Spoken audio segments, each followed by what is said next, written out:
Bonjour, bonjour et bienvenue à tous ceux qui sont assez nombreux et qui commencent leur journée avec une question passionnante. La crise a-t-elle changé la politique? C'est le thème de notre débat ce matin. Et s'interroger ainsi, c'est bien sûr déjà faire le bilan d'un an et demi de virus, de confinement, de quoi qu'il en coûte, de longs mois d'état d'urgence sanitaire. Et puis c'est se demander ce que nous pensons de ces changements. Est-ce qu'ils sont désirables? Est-ce qu'ils sont suffisants? Est-ce qu'ils sont durables? Les réponses à ces questions, nous avons 5 panélistes de très grande qualité, comme toujours, pour y répondre, pour les apporter. Ce sont des regards très différents. Et permettez-moi de saluer tout d'abord, est-elle là, la femme de ce plateau, à part moi, la voix ce matin des travailleurs et des travailleuses. Elle est secrétaire générale de la Confédération syndicale internationale. Elle a plusieurs heures d'avance sur nous parce qu'elle nous parle d'Australie. Good afternoon, Mrs. Sharon Burrow. Hello. Good afternoon. We are very glad to have you. Nous sommes très heureux de vous avoir avec nous ce matin, donc merci. Thank you. Le monde de l'entreprise est aussi présent avec, à mes côtés, le président-directeur général du groupe ADP, Augustin de Romanet, bonjour. Le secrétaire du Parti démocrate italien, parti de centre-gauche, est avec nous en rencontre d'Aix. En Italie, Enrico Letta, vous avez aussi été président du Conseil, bonjour. Il est candidat à la présidentielle, vous le connaissez, déclaré depuis 3 mois. Il vient d'être réélu à la tête de sa région. Le président des Hauts-de-France est avec nous. Bonjour Xavier Bertrand. Et enfin, le directeur du département Opinion de l'IFOP, bonjour Jérôme Fourquet. Les 50 minutes qui suivent vont se dérouler ainsi. Les panélistes vont avoir 5-6 minutes, parce que nous sommes un peu fous, de prise de parole chacun, à la suite de quoi chacun ayant écouté tous les autres pourra rebondir, et puis nous aurons vos questions, les questions des spectateurs. Mais d'abord, le cadrage. L'homme qui a pensé cette session, c'est le vice-président du Cercle des économistes, Christian de Boissieu. Christian, à toi la parole pour nous donner le champ de réflexion. Merci bien, bonjour à tous. Bon, le sujet est évidemment très large. Je voudrais évoquer 4 pistes, peut-être pour orienter une partie du débat. Premièrement, la crise. Quand on parle de la crise, on parle surtout de la pandémie, même si je pense que 2007-2008 a préparé beaucoup de choses qui sont passées après. La crise, ça signifie du point de vue des politiques, la montée de ce qu'on appelle les politiques non conventionnelles. Alors, ça a été vrai depuis 2007 en matière monétaire. Ce qui est nouveau avec la crise Covid, c'est, je dirais, le non conventionnel en matière budgétaire et fiscale. Et là, moi je salue, je pense qu'il n'y a pas beaucoup de débat là-dessus. Il y a très peu de gens qui, finalement, critiquent le quoi qu'il en coûte quand on raisonne, j'allais dire, en instantané. Le débat, c'est comment on sort de tout ça. Et je veux dire, dans quelles conditions on sort de tout ça. Et je pense que la montée du non-conventionnel, à la fois en matière budgétaire et fiscale, et puis depuis 2007 en matière monétaire, pose 2 types de questions. Premièrement, moi je pense que les normes de 3% pour le déficit public et de 60% pour la dette sont mortes. Il va nous falloir reconstruire autre chose. Reconstruire autre chose. Et le débat est ouvert parce que je ne sais pas à quel horizon on va y arriver. Est-ce qu'il va y avoir un accord facile parmi les 27, sans parler même des 19 de la zone euro? Ça va être un des sujets. Et le deuxième sujet sur le non conventionnel, c'est évidemment le problème des dettes. J'insiste sur le fait, et je trouve qu'il n'y a pas assez de gens qui travaillent aujourd'hui là-dessus, sur le constat qu'il faut travailler aujourd'hui quand on parle des questions de soutenabilité. Il faut travailler sur la dette totale. La dette publique, c'est très important. Les dettes privées, ça l'est aussi. Et donc, en sortie de crise, le problème de la soutenabilité va concerner les deux, la dette totale, publique et privée. Et au fond, un des débats à l'articulation monétaire et budgétaire, c'est est-ce qu'un scénario de sortie, Augustin, je pense, en parlera tout à l'heure, c'est une relance de l'inflation qui rendrait soutenable, à travers le temps, une partie de ces dettes publiques et privées. Je ne suis pas en train de dire qu'il faut de l'inflation, ce n'est pas ma préférence, je suis en train de poser des problèmes de prévision. Voilà un premier grand sujet, à mon avis, posé par les questions de relation entre la crise et la politique. Bon, deuxième sujet plus connu, c'est le retour des politiques industrielles. Moi, ce qui me frappe aujourd'hui dans ce débat, on dit retour de l'État. En France, il n'est jamais parti, l'État. Donc, on ne va pas parler de retour de l'État. Mais ce qui me frappe sur le débat sur crise Covid et stratégie industrielle, c'est qu'au fond, il y a deux types de questions. Il y a une première remarque, c'est quand on parle de stratégie industrielle, ça concerne aujourd'hui 90% du PIB et pas 12 ou 13%. La démarche industrielle doit concerner les services, sans parler de l'agroalimentaire, donc une grande partie, j'allais dire, de la production. Et le deuxième sujet qui reste ouvert, c'est à quel niveau faut-il poser ce problème du retour des stratégies industrielles. Sur beaucoup de sujets, l'Europe a intérêt à jouer des effets d'échelle. Christian.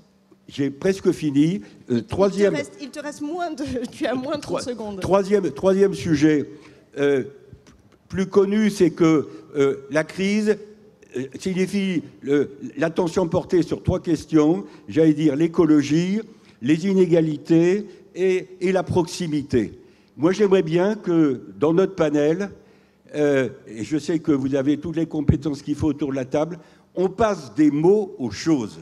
Par exemple, sur la proximité, moi j'attends que quelqu'un ou quelqu'une nous dise des choses intéressantes sur quelle politique d'aménagement du territoire en France dans les années qui viennent. Conclusion, derrière tout ça... Une phrase, derrière tout ça, il y a le débat sur le retour de la confiance. Je pense que le débat central, c'est comment refabrique-t-on de la confiance aujourd'hui. Ça me paraît la question centrale. Merci de votre attention.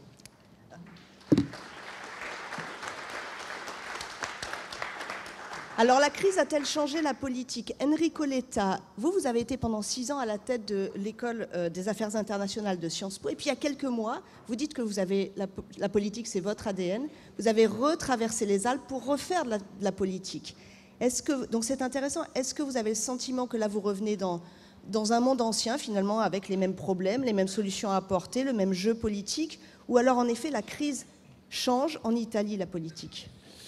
Premièrement, merci de cette invitation. Je suis ravi d'être là encore à nouveau. Et oui, je suis revenu à la politique italienne parce que mon pays m'a demandé de revenir et d'aider dans un moment de reconstruction du pays. Et donc, je suis ravi de le faire. Ce que je tire en termes de leçons des changements que j'ai vus après 7 ans, c'est les suivants. Premièrement, il y a des mots qui étaient poussiéreux, on rajeunit tout d'un coup. Europe, proximité, comme Christian venait de dire, État, c'était des mots très poussiéreux. Aujourd'hui, c'est des mots qui ont rajeuni. Il faut voir qu'est-ce que ça va donner, mais c'est des mots qui sont redevenus centraux dans le débat. Deuxième point, c'est la question du numérique, qui a complètement changé les choses. Moi, j'ai vu la différence. J'étais là il y a 10 ans, les réseaux sociaux commençaient à exister. Aujourd'hui, c'est un changement total. C'est-à-dire, je vous dis quelle est mon expérience personnelle. Aujourd'hui, un homme politique peut n'avoir en tête aucune idée, aucune vision. Il peut être suffisant pour lui de passer son temps à réagir à ce qui se passe chaque jour. Chaque matin, chaque après-midi, il y a des choses qui se passent, tu réagis et tu fais la une. Et évidemment, tu n'as rien à dire. Tu réagis seulement aux choses qui se passent. Alors, le vrai problème aujourd'hui, c'est comment, dans cette vague d'infos, de choses qui se passent, tu maintiens ta vision et tu es capable de dire des choses et de montrer une direction. Ça, c'est, je pense, la chose la plus compliquée aujourd'hui pour qui fait de la politique, et c'est les résultats qui comptent, comme Christian venait de dire. Et mon troisième point est lié à la question, je pense, essentielle, c'est un peu ce que Christian disait. C'est la question de dire, dans les prochaines années, on a quelques enjeux qui vont être décisifs pour voir le rôle du politique dans le futur. Ces enjeux, c'est le premier, quel genre de règles européennes va-t-on avoir? On a eu des règles pendant 15 ans qui ont été un peu un désastre, ça n'a pas marché. Puis on a changé ces règles parce qu'on les a éliminées à cause de la pandémie. Et aujourd'hui, on doit discuter dans les prochaines 2 années quelles vont être les règles du futur. Ça va être le grand débat et je pense que ça va être un débat dans lequel l'Italie et la France ensemble doivent jouer le match. Et là, ce n'est pas un match les uns contre les autres, c'est un match ensemble et je pense que c'est un match à convaincre les autres. L'autre grande question, c'est comment faire en sorte que l'idée base de Next Generation EU devienne permanente. Là, je pense que c'est le grand sujet. Parce que Next Generation EU, ça veut dire avoir une capacité de doubler le budget européen, avec des nouvelles revenus, une capacité d'emprunt, quelque chose de taxer les géants high-tech, chose qu'on fait tous ensemble et qu'on ne pouvait pas faire chacun tout seul. Comment faire en sorte que ça marche? Alors là, il y a 3 pays, Italie, Espagne, France, c'est les 3 bénéficiaires du Next Generation EU qui doivent démontrer que c'est utile, qu'on est capable de dépenser, ce qui est le grand problème de mon pays, et que donc c'est un succès pour convaincre les frugaux qu'il faut faire en sorte que le mécanisme de Next Generation dure pour le futur. Je pense que c'est essentiel. Et je termine là-dessus, la question de soutenabilité est la vraie question qu'on a devant nous. Et la question de soutenabilité est une question surtout de transition. Comment faire en sorte que les gens soient convaincus qu'il faut faire ces pas, en sachant que c'est absolument essentiel pour notre futur, mais en faisant en sorte que les inégalités, qui sont aujourd'hui une division très profonde dans notre société, ne donnent la possibilité à quelqu'un, ceux qui sont un peu plus démunis, de dire « mais écoutez, moi j'ai un problème aujourd'hui, je ne peux pas m'occuper des problèmes de quelques décennies ». Donc il faut absolument faire en sorte que cette transition soit bien gérée. Là, c'est le rôle essentiel des politiques, et on revient sur la proximité. Et là, il faut que les choses qu'on dit deviennent des possibilités d'être réalité. Je termine, puisque j'ai vu qu'il y a plein d'étudiants, je les salue, et je pense que c'est eux le centre de tout notre débat. La jeunesse a été mise d'un côté pendant la pandémie. Donc, le politique a une mission essentielle de prendre la jeunesse qui a été mise d'un côté, qui a fait des sacrifices pour sauver les anciens, et la jeunesse qui s'est renfermée à la maison a sauvé des milliers de vies de gens âgés. Il faut aujourd'hui que notre société redonne aux jeunes quelque chose de ce qu'on on leur a pris pendant ce lockdown. Donc je pense qu'une politique qui comprenne ce qui est en train de changer est une politique qui met les jeunes vraiment au centre aujourd'hui.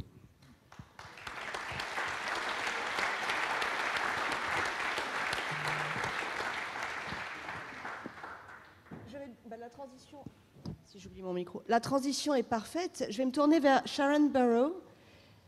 La politique et les jeunes. Est-ce qu'elle m'entend, Madame Burrow?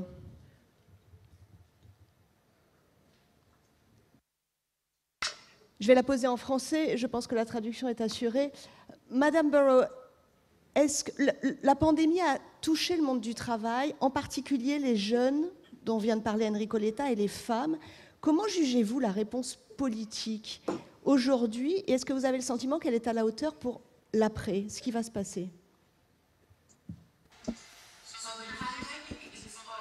La pandémie a fait exploser le marché. Ça a conduit à de la colère, du désespoir et d'une perte de confiance. Et si vous augmentez l'absence de confiance dans les démocraties, donc vous mettez des pays à risque, les politiciens et les partis politiques doivent changer. Donc, bien sûr, les crises et la pandémie ont changé la politique. Mais je dirais que dans ce cas, il y a des éléments qui existaient avant la pandémie, notamment les niveaux d'inégalité, les crises climatiques et la lenteur des actions a fait apparaître des circonstances, s'est révélé exacerbé dans des circonstances exceptionnelles. Et bien sûr, si on rajoute la pandémie là-dessus, bien sûr, ceci exprime les défaillances de beaucoup de niveaux politiques. Donc les conséquences sont très graves. Nous avons des niveaux historiques d'inégalité. Les gens ont le sentiment qu'ils sont les victimes d'un modèle économique avec des grandes inégalités, donc avec beaucoup d'exclusion de femmes, de migrants, de jeunes gens. Et ces groupes n'ont pas de confiance pour un futur sûr. Donc, si vous n'avez pas le sentiment d'être en sécurité, vous n'allez pas, bien sûr, accepter ceci dans la démocratie. Et nous le voyons, l'explosion, par exemple, du racisme, de certaines phobies qui sont déclenchées par la peur, bien sûr, et la montée des extrêmes droits. Le fascisme se porte très bien, sous diverses formes, même dans nos démocraties. il y a différents visages que ceux du siècle précédent. Et bien sûr, il est globalement interconnecté, ce qui le rend encore plus difficile à combattre. Donc, on ne peut pas avoir de démocratie s'il y a un déni de liberté d'association, de parole, d'assemblée et de groupement. Et nous savons chez les travailleurs du monde que nous avons des gens qui sont bien sûr mis en détention, incarcérés en Malaisie, aux Philippines, au Honduras, Palestine, Honduras, Soudan, Zimbabwe, Turquie et d'autres. Donc simplement parce qu'ils défendent les valeurs de la démocratie et l'espace civique nécessaire pour avoir une démocratie inclusive. Donc, les partis politiques doivent prendre leurs responsabilités pour les peuples qu'ils servent. Ceci nécessite pour les travailleurs un nouveau contrat social et il faut des actions globales pour des démocraties inclusives et cela veut dire bien sûr des réformes multilatérales. Nous avons décrit ceci comme le besoin d'un nouveau contrat social comme base pour de récupération et de résilience. Et bien sûr, vous savez, lorsque vous regardez depuis le 19e siècle jusqu'à aujourd'hui, on voit une tendance où, vous savez, les affaires continuent chez les acteurs politiques, on continue. Donc, je dirais aujourd'hui que nous sommes confrontés à un problème de sécurité démocratique, mais pas seulement en termes de guerre, y compris le spectre des armes nucléaires, même en Europe, mais également par la décomposition du contrat social et le fait d'ignorer les droits humains et les droits démocratiques avec la destruction de l'environnement. Tous ces éléments qui détruisent la confiance et dans la promesse d'un futur juste. Et donc, selon nous, si vous regardez maintenant l'indice des droits de l'homme mondiaux et ce qui a été publié cette semaine, ça va vous donner un petit peu les indications. 74% des pays ont réduit les droits d'association. Bien sûr, alors que c'est le cœur de la démocratie, ainsi que c'est le cœur du syndicalisme et dans tout groupe qui revendique des droits démocratiques et de liberté. Donc 75% 97% le droit de se mettre en grève et le droit à la justice est assez réduit dans 65% des pays avec les espaces civiques qui ont été contraints dans 35% des pays. Si vous réfléchissez à tout ceci et que vous voyez l'augmentation dans les niveaux de détention, d'emprisonnement pour des questions de droits humains, de droits environnementaux, etc., ou de droits démocratiques, nous avons besoin, pour la paix et la stabilité, nous avons besoin d'un nouveau contrat. Et ceci concerne le monde des affaires également, parce que le monde des affaires ne peut pas être stable ou durable dans des communautés décomposées et fracturées. Donc, l'année dernière, nous avons fait un appel à un nouveau contrat social avec 4-5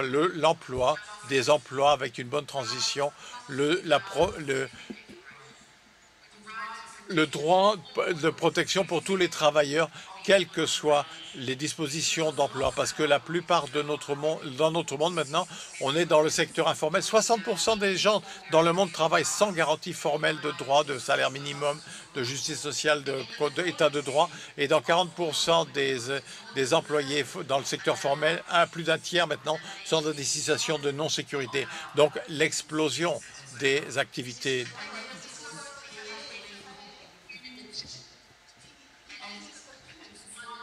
J'ai un dernier point, excusez-moi.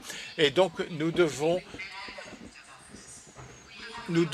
véritablement regarder les protections sociales universelles, la qualité des revenus entre les genres et les races, et bien sûr, le respect de l'accord de Paris pour le climat. Donc, en plus des investissements dans les emplois, et à ce moment-là, nous pourrons réparer nos sociétés fracturées, mais pas si la politique ne change pas.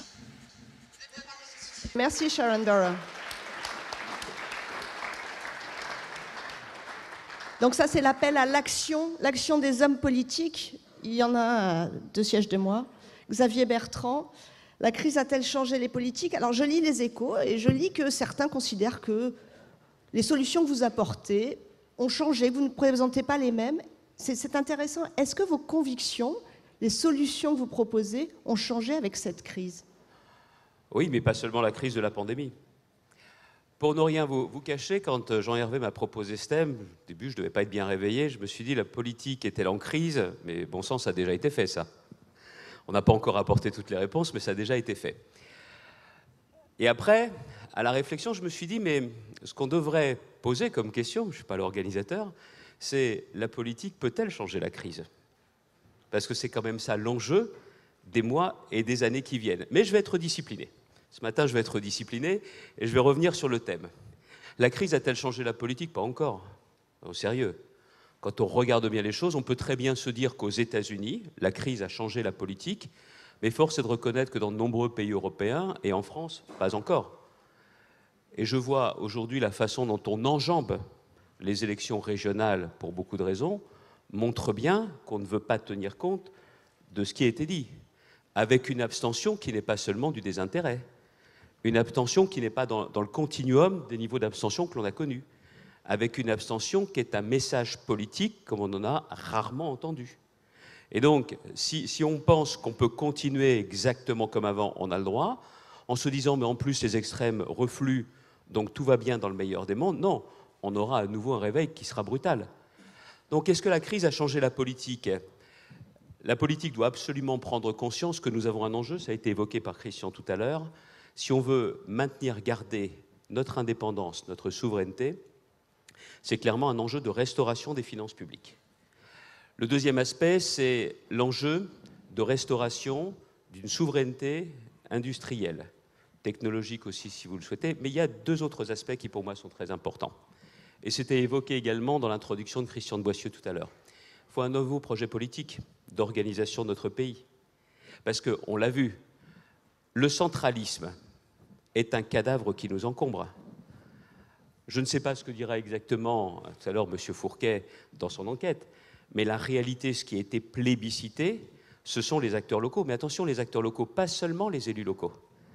Moi, je ne suis pas ceux qui disent on n'a pas besoin de l'État. La France sans État, ça sera effectivement un bazar indescriptible. Un pays comme le nôtre a besoin d'État. Mais il nous faut rompre aujourd'hui avec l'organisation telle qu'elle est et qu'il nous faut revenir à quel est le rôle de l'État central. Comment est-ce que nous assumons réellement nos fonctions régaliennes essentielles et ensuite d'avoir une autre organisation du pays, c'est ce que j'appelle, c'est ce que je porte, la République des territoires, qui correspond aussi à un nouveau projet d'organisation du pays, un nouveau projet de société. Et j'en suis convaincu, la seule façon enfin de réussir à faire respirer la France et les Français.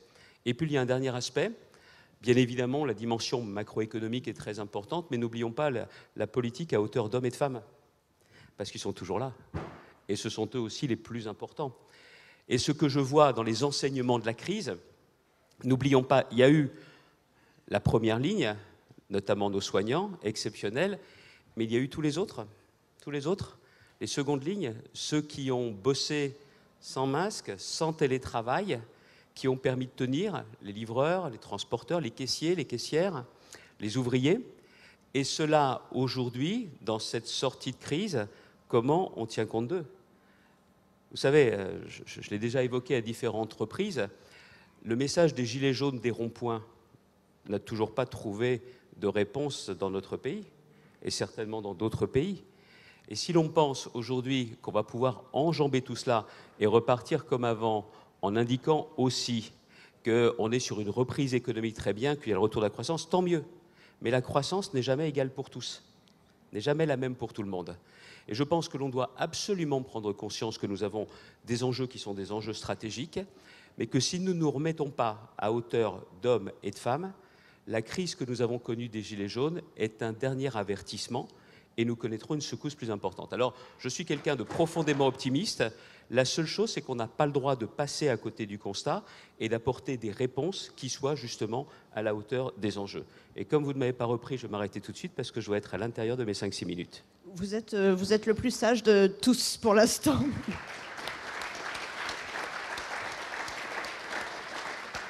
Ce qui me laisse le temps de reprendre. Donc vous avez dit, en effet, les réponses, ça doit être restauration des finances publiques, ça doit être la souveraineté industrielle, le centralisme est un cadavre qui nous encombre, et puis il va falloir apporter des solutions à ces deuxièmes lignes et aux gilets jaunes, solutions qui n'ont pas été trouvées depuis 2018.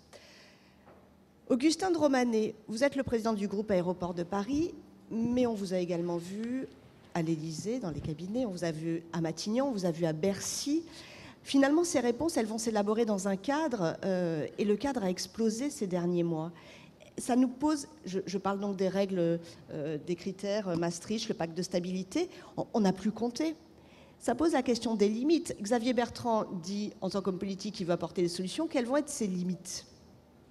Merci beaucoup. Alors, comme je n'ai que 6 minutes et que vous allez me couper la parole, je vais déjà vous dire en 32 secondes ce que je veux vous dire en 6 minutes. Comme ça, vous pourrez...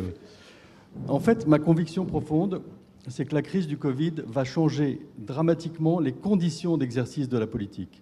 Xavier a raison, la politique, elle est immuable. En revanche, les conditions d'exercice de la politique vont être changées dramatiquement à raison du changement du rapport avec la monnaie et la création monétaire, d'une part, et de l'insensibilisation apparente à la dette publique, d'autre part.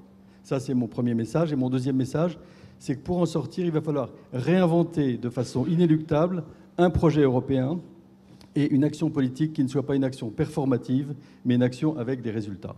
Voilà le résumé. Pour le reste, vous pouvez, si vous avez envie, quitter la pièce. Alors, plus sérieusement, je pensais il y a un an qu'il n'y aurait pas de monde d'après. Et puis, l'observation de tout ce qui s'est passé me fait penser qu'il y aurait un monde d'après pour une raison très simple. Avant le Covid, on savait qu'il y avait les enjeux démographiques, les risques de stagnation séculaire, les inégalités, la transition énergétique, etc. Le Covid a amplifié les choses. Alors pourquoi il a amplifié les choses ? D'abord parce que, pourquoi est-ce que les États occidentaux ont donné la priorité à la vie humaine plutôt qu'à l'économie ? C'est un phénomène incroyable. Probablement parce que, au fond d'eux-mêmes, les hommes politiques savaient qu'ils pouvaient réutiliser les méthodes de la crise de 2008-2012, whatever it takes. Les hommes politiques avaient intégré qu'il était possible de sauver des vies en arrêtant l'économie. Mais quand on fera les comptes, un brillant assureur me disait hier que pour une vie sauvée pour le Covid, on en aura peut-être tué 5 ou 10 de malades qui n'auront pas pu être soignés dans les hôpitaux, etc., etc. Donc, on a donné la priorité à la vie humaine parce qu'on savait qu'on pouvait créer de la monnaie de façon quasiment infinie. En effet, les politiques ont estimé que c'était leur devoir de compenser l'arrêt de l'économie, ce d'autant plus que plus ils compensaient l'arrêt de l'économie, plus ils avaient le sentiment qu'ils sauvaient des vies humaines. Or, pour simplement prendre un chiffre d'Olivier Dussopt, on a dépensé, selon lui, entre 2020 et 2022, 420 milliards pour compenser une chute du PIB de 8% qui n'est que de 200 milliards. Ça voudrait dire qu'on a surfinancé 2 fois l'impact de la crise économique. Et donc, la question des finances publiques va être au cœur des années qui viennent. Pour reprendre simplement un chiffre de Charles Diploche, savez-vous que si nous voulons retrouver les 60% de déficit par rapport au PIB et d'ici 2051, il faut que nous soyons en excédent primaire de 3,5% par an d'ici 30 ans. Autant dire que la question soulevée par Enrico Letta est cruciale et le rendez-vous de 2022 pour retrouver des règles de convergence budgétaire européenne va être absolument critique. Donc le défi des dettes publiques est d'autant plus majeur qu'aux États-Unis, vous le savez, se répand une théorie dont tous les leaders américains vous diront qu'ils ne l'adoptent pas, mais dont je pense qu'elle a pénétré les esprits des dirigeants américains. Et je le dis notamment pour tous ceux qui sont ici étudiants, lisez le livre de Stephanie Kelton, Le mythe du déficit. Dans ce livre, Stephanie Kelton, qui est une économiste influente chez les démocrates, explique que pour un pays qui est souverain de sa monnaie, il peut faire autant de déficit qu'il veut, tant qu'il y a du chômage. Et que la seule limite, c'est l'inflation. Et que, évidemment, les États-Unis sont privilégiés, puisque en Europe, eh bien, la Grèce ne peut pas faire faillite, peut faire faillite. Elle explique, aux États-Unis, l'État fédéral ne peut pas faire faillite, l'Illinois peut faire faillite. En Europe, la Grèce, c'est l'Illinois. Et je dirais que la France, c'est la Californie. Donc, nous allons nous trouver avec des États-Unis qui ont aujourd'hui un niveau de dépenses publiques de 37% par rapport au PIB. C'est-à-dire que si vous additionnez la théorie moderne de la monnaie et le fait qu'ils ont une marge de manœuvre pour augmenter les dépenses publiques, nous risquons de nous trouver, nous, Européens, pendant 10 ans, avec une Amérique qui va surdépenser pour surstimuler l'innovation, la recherche, le financement de la transition énergétique. En France, nous n'avons pas de marge. Et en Europe, nous allons nous retrouver face à des Allemands, dont certains, par exemple, Amin Laschet disait au FT la semaine dernière, il est temps de revenir aux critères de Maastricht pour que chacun soit responsable de sa propre dette. Donc, il existe une espèce d'insensibilisation à la dette aujourd'hui que nous avons bien vu dans le cadre de la commission sur la dette qu'avait diligenté M. Le Maire et M. Castex de la commission Arthuis. Nous avons vu une trentaine d'économistes. Une vingtaine nous ont expliqué, Urbi et Orbi, que la dette, ce n'était pas très grave. Puisque finalement, si les taux d'intérêt demeurent très bas, et si la dette est possédée par des résidents, on peut très bien vivre avec 200% de dette publique par rapport au PIB. C'est bien gentil. Sauf que nous, la France, nous avons une dette qui n'est pas détenue par les résidents. Vous savez qu'on dit qu'aujourd'hui, notre dette est achetée à 30% par les Chinois et que d'autre part, des taux d'intérêt égaux à 0 ou 1% ne sont probablement pas éternels. Donc, cette difficulté d'insensibilisation de la dette publique de la part des économistes, elle est relativement mineure par rapport à une autre insensibilité, qui est la sensibilité de nous-mêmes. Nous, les Français, comment pouvons-nous supporter que l'État nous demande 5 ou 10 milliards d'économies sur les retraites, sur la sécurité sociale, quand on a été capable de dépenser 400 milliards pour sauver des vies? Il va y avoir, et je le dis pour mon cher ami Xavier, une difficulté à l'exercice de la fonction politique dans les 10 années qui viennent qui va être totalement inconnue. Pourquoi inconnue? Parce que pour l'ensemble de nos compatriotes, l'idée même de la reprise de contrôle des finances publiques est un gros mot. Au nom de quoi refuserait-on 50 millions d'euros aux viticulteurs de Fronsac, dont la grêle vient d'écraser 2 hectares, parce qu'il n'y aurait pas d'argent? Non, il doit y avoir de l'argent pour tout le monde. Et donc, on me dit que j'ai bientôt le devoir de conclure. Donc, je conclurai en disant que la responsabilité des hommes politiques va être redoutable, et surtout la difficulté de leur exercice, parce qu'ils vont à la fois devoir financer la recherche, la compensation des inégalités, l'éducation, la transition énergétique, et en même temps faire des économies budgétaires, et en même temps retrouver une convergence européenne. Alors, comment faire? Je dirais 4 choses, très brièvement. Premièrement, il faut trouver une voie européenne et retrouver un projet collectif européen. Entre 1959 et 1989, c'était la paix. Et puis le mur de Berlin s'est écroulé, donc on a retrouvé un projet collectif qui était la monnaie unique et l'euro. C'était la prospérité économique. Mais c'est fini, ça. Aujourd'hui, il va falloir retrouver un nouveau projet européen. Ce projet européen, il va notamment devoir reposer, à mon avis, sur 2 notions qui sont l'ambition et la dignité. L'ambition, parce que nous risquons de passer en 2e division de la mondialisation si nous ne travaillons pas mieux et autrement. La dignité, parce que je me réfère à ce que disait Fukuyama quand il a expliqué qu'il s'était trompé sur la fin de l'histoire. Il a dit « Je me suis trompé en pensant que c'était la fin de l'histoire avec la chute du mur, parce que ce que veulent les humains, c'est la dignité. Et tant que leur dignité ne sera pas reconnue, ils se révolteront. » Et c'est ce qui s'est passé avec les Gilets jaunes, l'ambition et la dignité. Enfin, et je conclurai par là, il faut que l'action politique ne soit plus dans le discours performatif. C'est ce que disait Enrico Letta en parlant des commentateurs et des acteurs. Aujourd'hui, ce dont nos compatriotes ont besoin, c'est non pas de personnes qui pensent qu'il suffit de dire pour faire. Il faut simplement faire, et c'est un défi considérable. Pour conclure, je dirais que, finalement, dans ces rencontres économiques, je remercie Jean-Hervé de me donner l'occasion d'exprimer ce qui correspond à mes convictions profondes. Et il m'est arrivé de dire dans le passé que nous étions en paix depuis 76 ans. C'est-à-dire que la France n'a jamais connu de période de paix aussi longue depuis Louis XV. 1712, bataille de Denain, 1792, bataille de Valmy. Et donc aujourd'hui, on est en 1785 à peu près. Et vous vous souvenez qu'il y a quelques années, à Aix-en-Provence, on avait cité le livre de Raffaele Simone, que Enrico Letta connaît bien. Et Raffaele Simone disait « La démocratie peut faire faillite ». Eh bien, je pense que nous sommes à un moment compliqué où il peut survenir que la démocratie fasse faillite si on n'arrive pas à surmonter cette contradiction entre un devoir de compétition et de compétitivité d'une part et un devoir de cohésion sociale d'autre part. Merci beaucoup.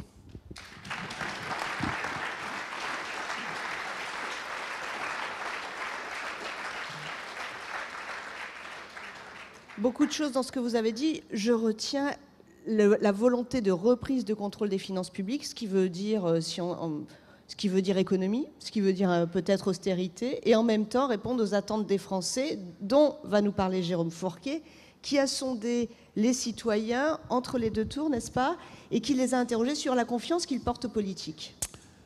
Oui, merci beaucoup. Bonjour à toutes et bonjour à tous. Donc effectivement, dans les 5 minutes imparties, je vais essayer de vous restituer à grands traits les principaux enseignements de cette enquête que l'IFOP a réalisée à la demande du Cercle des économistes autour de cette question, est-ce que la crise a changé la politique? Alors la réponse qui s'impose au regard des chiffres, c'est plutôt non, en tout cas à l'heure où on se parle. On est plutôt dans une stabilité des visions, des perceptions, des représentations et une prolongation d'un certain nombre de tendances. Tout d'abord, première question de ce sondage, quelle est l'image que les Français se font de leur propre pays? Là, l'IFOP a reposé des questions qu'on nous posons depuis une quinzaine ou une vingtaine d'années, et les chiffres sont marqués du sceau de la stabilité. Alors, comme souvent, c'est des images contrastées, parfois un peu paradoxales.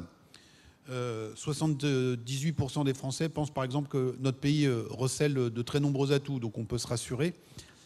Mais dans le même temps, la thématique du déclin est toujours très très présente puisqu'elle est partagée par 7 Français sur 10. Il n'y a plus que 53% de Français aujourd'hui qui considèrent que leur pays constitue un modèle pour d'autres pays. Autre élément intéressant sur l'image de la France, et ça fait écho aux propos qui ont été tenus et aux défis qui sont devant les politiques et celles ou ceux qui seront en charge des responsabilités à partir de 2022 et peut-être pour ceux qui sont encore en charge aujourd'hui, 51% de Français considèrent que notre pays est capable de se réformer. Donc c'est 51, bon, ça fait que 49 pensent que ce n'est pas le cas, mais surtout c'est en baisse de 20 points par rapport à il y a une dizaine d'années. Et donc à l'heure où la question de la reprise de contrôle des finances publiques se pose, on a ces chiffres qui sont très intéressants. Je souscris tout à fait à ce qui a été dit. On a vu, nous, dans nos enquêtes qualitatives, que la façon dont avait été gérée la crise du Covid, comme celle de 2008, a installé énormément, enfin conforté beaucoup de Français dans des représentations économiques qui peuvent à terme poser problème. Je résume d'une phrase. La pensée de beaucoup de nos concitoyens, c'est qu'en gros, quand les politiques veulent, ils peuvent. Ils sont capables d'aller chercher l'argent. Il y a une caisse, un petit peu comme celle de l'oncle Picsou, dans laquelle on peut piocher. En 2008, c'était relativement mal passé, puisque cet argent avait été mobilisé aux yeux du grand public pour sauver les banques. Cette année, cet argent a été injecté pour sauver l'ensemble de l'économie, et le quoi qu'il en coûte a été très fortement soutenu par nos concitoyens. La question, c'est comment va-t-on réagir quand on va progressivement retirer la perfusion et que, effectivement, dans tel ou tel secteur d'activité, des crises sectorielles vont se produire. Et donc là, on va dire, mais pourquoi le guichet a-t-il été fermé? C'est juste une question de volonté politique. Autre élément de stabilité, concernant le degré de confiance, une question que les sondeurs aiment bien poser, dans les différents échelons politiques ou administratifs. On voit que personne n'a véritablement tiré son épingle du jeu de l'affaire et que la hiérarchie reste assez intangible. C'est une hiérarchie qui est dictée par la loi de la proximité. Le maire bénéficie du soutien de 69% des Français, quand le président de la République, l'échelon le plus éloigné, on n'a pas posé le niveau de confiance dans l'Europe, on s'est arrêté aux frontières nationales, n'est soutenu que par 34% des Français. Alors je dis que 34%, c'est quand même nettement plus que les deux prédécesseurs d'Emmanuel Macron actuellement. Cette loi de la proximité, on la retrouve, et c'est un élément très important, dans le fait que, Xavier Bertrand parlait du poids du centralisme français, ce diagnostic est très fortement partagé par nos concitoyens. 2 tiers d'entre eux considèrent que le rôle des collectivités locales mériterait d'être renforcé avec une action qui a été jugée comme étant plus efficace pendant la crise du Covid. Vous vous souvenez peut-être de ces débats kafkaïens en fin de premier confinement pour savoir si telle ou telle plage en Bretagne devait être réouverte à la population. Et dans nos enquêtes, les Français étaient sidérés en disant « mais s'il y en a bien un qui sait si la plage doit être réouverte, c'est le maire de la commune, parce qu'il connaît son territoire, il connaît sa population, et d'où cette décision doit-elle être prise dans un obscur bureau d'un ministère à Paris ?» Donc cette demande de respiration, d'autonomie concédée ou octroyée aux acteurs locaux, alors qu'il s'agisse, on parle de politique ce matin, des collectivités locales, mais aussi des associations, des entreprises. Tout cela a fait son chemin. Beaucoup de Français ont spontanément comme réflexe, quand un coup dur arrive, de se tourner vers l'État.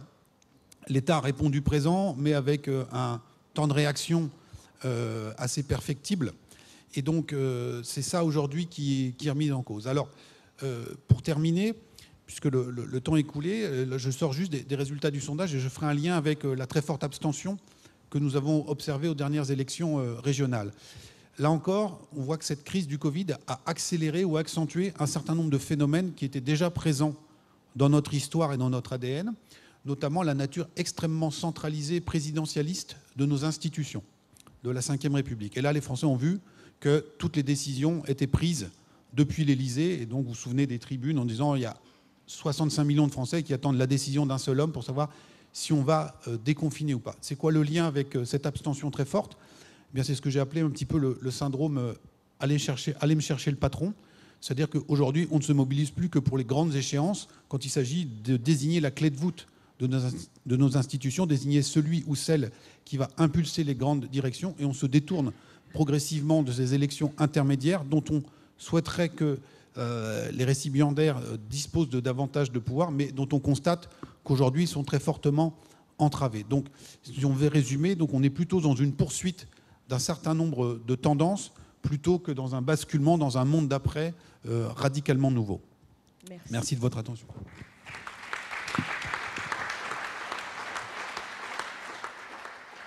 Et j'ai l'impression qu'il y a une sorte de consensus sur le plateau entre vous sur la crise n'a pas fondamentalement changé la politique, peut-être le cadre de la politique. Il reste moins de 10 minutes, alors si je ne veux pas être menteuse, je vais donc prendre une question de Christian Saint-Étienne, qui est le coordinateur, Christian de Boissieu, il fallait que je la fasse, et puis une question de la salle, dans la foulée, et vous me permettrez de m'arrêter là. Merci. Christian de Boissieu, vas-y Christian. Là, sur Christian, tu ne te trompes pas, là. Pas Merci. de problème. Deux questions pour nos panélistes, parce que, comme toi, je suis frappé par la convergence. Vous avez tous dit, il faut passer des mots aux choses, du concret, du concret. Alors, ma question, pour ceux qui voudront prendre ma question, c'est, il y a une demande de proximité dans tous les pays, à tous les niveaux. Quelle offre de proximité en face de cette demande? Du concret, là, je voudrais. Deuxième question, le lien entre la production de confiance, comment rétablir la confiance, et la place des performances économiques. Je sais que Xavier a des choses à dire là-dessus. Le lien entre performance économique et confiance, mais ça vaut aussi au niveau national. Une dernière remarque pour Augustin. La théorie monétaire moderne, elle est ni monétaire ni moderne. Je veux dire, c'est du budget qui donne lieu à de la création monétaire. Et tu poses en fait, Augustin, la question du scénario de sortie. Comment on sort de tout ça? Moi, je suis moins inquiet d'une sortie. Ce qui me fait peur aujourd'hui pour les années qui viennent, ce n'est pas la relance de l'inflation. Ce qui me fait peur, c'est la baisse du dollar. Je pense que l'Europe va payer une partie de la facture de la relance américaine, qui est beaucoup plus forte que la nôtre en Europe, par une montée des déficits jumeaux américains. Et quand vous regardez l'histoire depuis 40 ans, quand vous avez une montée des déficits jumeaux américains, vous avez une baisse du dollar et donc une montée de l'euro. Nous allons payer une partie de la facture par un effet taux de change, Christian. beaucoup plus, j'ai terminé, que par l'inflation. Merci. J'ai vu une dame, pardon pour tous ceux qui vont lever la main, et un monsieur. On va donner la parole à la dame et vous me faites vos questions, s'il vous plaît. Courtes et l'une après l'autre. Merci. Bonjour à tous et merci. Moi, je me demandais en fait, pour que la politique change, enfin, si la crise doit changer la politique, est-ce qu'il ne faut pas changer la qualité du débat public? Est-ce qu'il ne serait pas temps que les hommes politiques arrêtent de peindre la France en noir? Voilà, parce que finalement, quand on se compare, voilà, moi j'aurais aimé voir beaucoup plus d'hommes politiques nous dire à quel point la France avait quand même été exemplaire sur un certain nombre de points. Moi, j'ai beaucoup d'amis à l'étranger, ils sont choqués de notre pessimisme, de notre état un peu dépressif. Merci. Merci. Monsieur, courte aussi, s'il vous plaît. Il reste 3 minutes, je pense, donc il va falloir y aller. Jean-Christophe Tortora, La Tribune. Une question, dans un an, il y aura peut-être un nouveau président de la République en France ou le même président de la République. Moi, j'ai une question à la fois pour Monsieur Létard et pour Xavier Bertrand, c'est la notion du rapport du temps, qui avait été un magnifique sujet ici aux rencontres économiques d'Aix-en-Provence, je crois, il y a 3 ans, le temps. Quelles seront les conditions de l'exercice du rapport au temps? Je pose la question à Xavier Bertrand dans un futur quinquennat. Comment doit-on changer son action face aux nombreuses transitions, aux urgences? Et je suis assez d'accord que la crise des Gilets jaunes n'est pas derrière nous et n'est ni dans une parenthèse. Okay. Et c'est peut-être un sujet à venir. Ce n'était pas une question courte.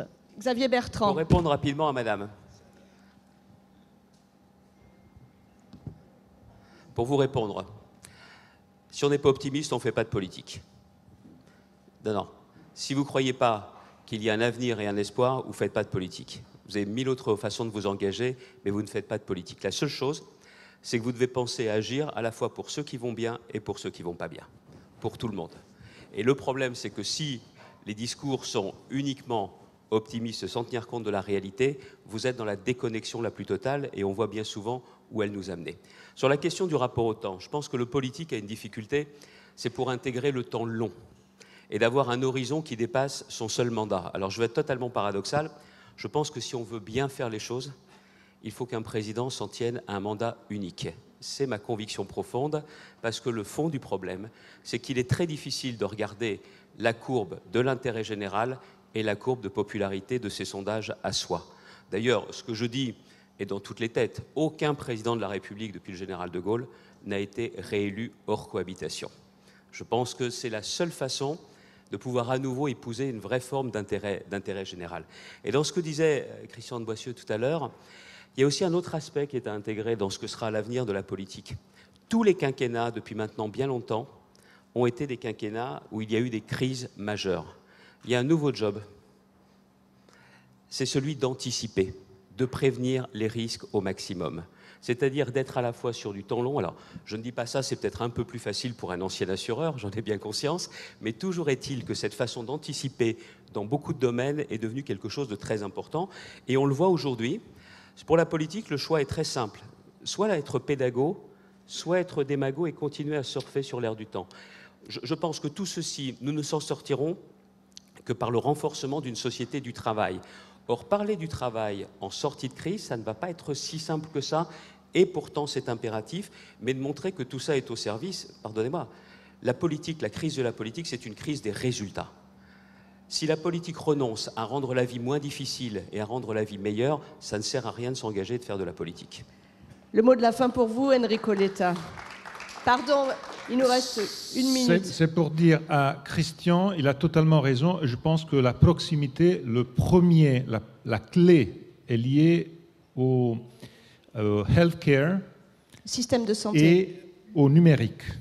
Comment faire en sorte que, grâce à la transition digitale, au numérique, on puisse dépasser les obstacles de distance et de coût, et comment faire en sorte que, sur le grand sujet médical, tout ça puisse éviter ce qu'on a vécu pendant les dernières 20 années. On a fermé les hôpitaux et ça a été un désastre en termes de confiance, en termes de lien avec les gens, ce que les gens pensaient. La question du temps est énormément importante. Je dis une chose qui est sûrement à contre-courant. C'était beaucoup plus facile de faire de la politique il y a 30 ans qu'aujourd'hui. Je vous fais simplement cet exemple. Il y a 30 ans, un homme politique était en show une demi-heure par jour, moyennement. Le reste de la journée, il était complètement chez lui, sans que personne ne voie ce qu'il disait, ce qu'il faisait, comment il se comportait. Aujourd'hui, un homme politique, il est 24 heures par jour en vision de tout ce que... Et à la fin, je vous assure, je vous jure, je vous promets, c'est compliqué. Parce que ça vous crée une situation dans laquelle vous n'êtes plus en condition de gérer les moments dans lesquels vous êtes en show. Et le reste, bon, vous êtes tranquille. Non, vous êtes toujours en show. Parce que vous sortez dans la rue, il y a quelqu'un qui va photographier la façon dans laquelle vous comportez dans ce moment-là. Vous dites une chose, il y a quelqu'un qui est en train d'enregistrer ce que vous êtes en train de dire. Mais j'ajoute, il se passe une chose, je le dis surtout aux journalistes, il se passe une chose, un événement, il y a toujours un journaliste qui vous dit « Qu'est-ce que vous pensez de ça ?»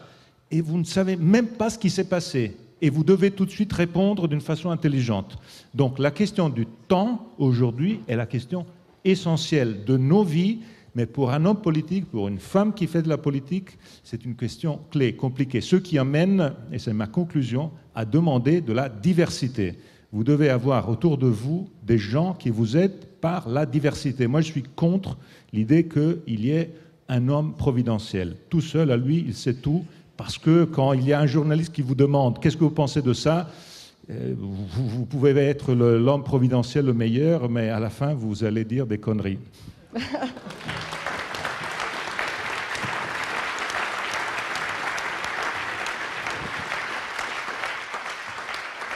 La crise a-t-elle changé la politique? Merci à tous nos panélistes pour ces interventions. Je vous souhaite des très bonnes rencontres, d'extrêmement bonnes journées.